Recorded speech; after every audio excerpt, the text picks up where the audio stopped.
anak-anak semua. Baiklah, sebelum mulai pelajaran pada pagi hari ini, disilakan kepada ketua kelas untuk memimpin doanya terlebih dahulu.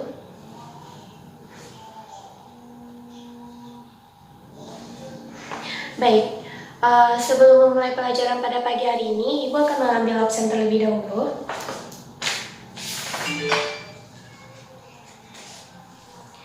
Aisyah Tridusefa, Aprisila Suci Ilhami,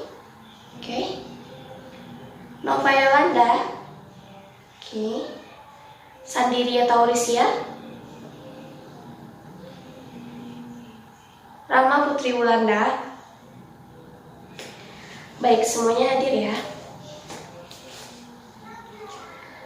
Oke, anak-anak, pada minggu yang lalu Ibu sudah memberikan silabus kepada Ananda semua, yaitu pada hari ini kita akan mempelajari mengenai diferensiasi sosial. Nah, pada kesempatan kali ini Ibu akan menjelaskan yaitu apa diferensiasi sosial. Sebelumnya udah ada yang pernah membahas di rumah? Sudah ada?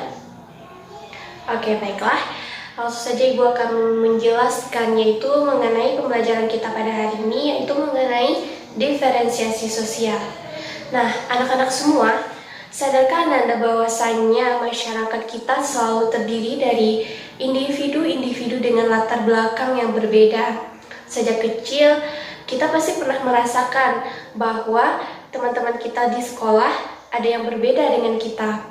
Sejak kecil pula kita diperkenalkan dengan moto bangsa kita, yaitunya Bhinneka Tunggal Ika, yang berarti berbeda-beda tetapi tetap satu jua. Di dalam sosiologi, perbedaan di dalam masyarakat itu menunjukkan kepada konsep diferensiasi sosial. Kata diferensiasi yaitu mengacu kepada keberagaman. Jadi, secara rinci dapat kita simpulkan bahwasanya anak-anak, diferensiasi sosial ini adalah sebagai pengelompokan masyarakat secara horizontal, yaitu secara mendatar. Kata horizontal menjadi sangat penting dalam mendefinisikan diferensiasi sosial. Karena pada dasarnya dalam suatu perbedaan dan keberagaman, kita tidak mengenal adanya tingkatan, yaitu stratifikasi sosial. Pada prinsipnya, tidak ada kelompok yang lebih unggul atau yang lebih rendah. Semua kelompok berada pada posisi setara dengan level yang sama.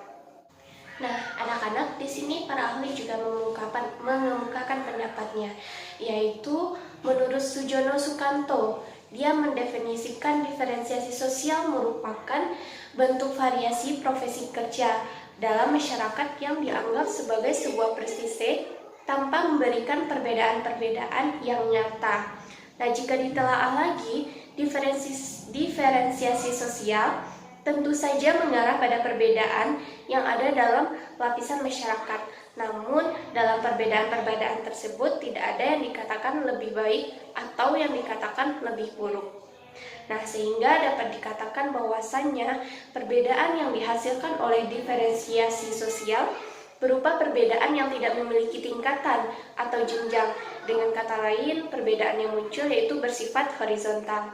Nah, sampai di sini ada yang paham atau yang tidak mengerti? Disilahkan bertanya. Tidak ada? Berarti paham semua ya? Baik, selanjutnya kita akan lanjut kepada yaitu apa itu ciri-ciri dari diferensiasi sosial. Baiklah anak-anak, di sini Ibu akan menjelaskan yaitu 3 ciri dari diferensiasi sosial. Yang pertama yaitu ciri fisik, yang kedua ciri sosial, dan yang ketiga yaitu ciri budaya.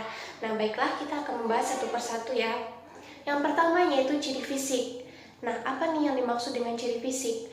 Ciri fisik di sini yaitu merupakan ciri yang berhubungan dengan ras, yaitu yang terlihat dari warna kulit, warna matanya, bentuk rambutnya, bentuk hidungnya, dan lain sebagainya anak-anak. Tiap-tiap ciri fisik manusia itu memiliki kekhasan serta keunikannya masing-masing yang menjadikan berbeda satu sama lain. Maka dari itu, kita tidak bisa bilang bahwasanya ras tertentu lebih baik daripada ras yang lainnya. Misalnya nih, banyak dari kalian yang menjudge gitu, oh orang berkulit hitam itu lebih jelek daripada orang yang berkulit putih. Nah, itu tidak boleh dilakukan karena kita di dalam diferensiasi sosial yaitu tingkatan rasnya itu sama. Lalu yang kedua yaitu ciri sosial. Nah, apa juga nih yang dimaksud dengan ciri sosial? Ciri sosial ini merupakan ciri yang berhubungan dengan fungsi individu dalam kehidupan bermasyarakat. Nah, fungsi yang dimaksud yaitu berkaitan dengan profesi atau pekerjaannya anak-anak. Jadi, segala jenis pekerjaan yang dipilih individu memiliki fungsinya masing-masing, serta setiap orang memiliki keahlian, bakat, dan minatnya masing-masing. Untuk itu, ia berhak memilih pekerjaan apa saja yang ingin ia lakukan. Kita tidak bisa bilang bahwasanya profesi tertentu itu pasti lebih baik daripada profesi yang lainnya. Misalnya, contoh ibu ambil yaitu profesi profesi PNS. Profesi PNS ini dengan pedagang. Pasti orang mengira bahwasanya profesi PNS ini jauh lebih baik daripada pedagang. Nah, itu tidak boleh dilakukan karena di dalam diferensiasi sosial pengelompokan semua pekerjaan itu yaitu setara. Nah, ciri budaya ini adalah merupakan ciri yang berhubungan dengan kebudayaan dan adat istiadat masyarakat. Tiap-tiap kebudayaan pasti sudah memiliki keindahan dan keunikannya masing-masing. Jadi tidak dapat kita bandingkan. Contohnya, kebudayaan adat istiadat Minang dengan adat Batak itu jauh. Kita tidak bisa membandingkan antara dua itu. Karena kenapa? Karena di adat Batak juga memiliki keunikannya dan keindahannya masing-masing. Lalu di adat Minang juga begitu. Jadi kita tidak bisa mengatakan bahwasanya adat ini jauh lebih baik daripada ini gitu. Adat saya lebih bagus daripada adat kamu gitu. Jadi kita nggak boleh melakukannya itu. Jadi sampai di sini sudah paham anak-anak dari 3 ciri diferensiasi sosial. Jika ada yang tidak mengerti, silakan bertanya. Baik, tidak ada? Oke, Ibu rasa anak-anak semua sudah paham ya?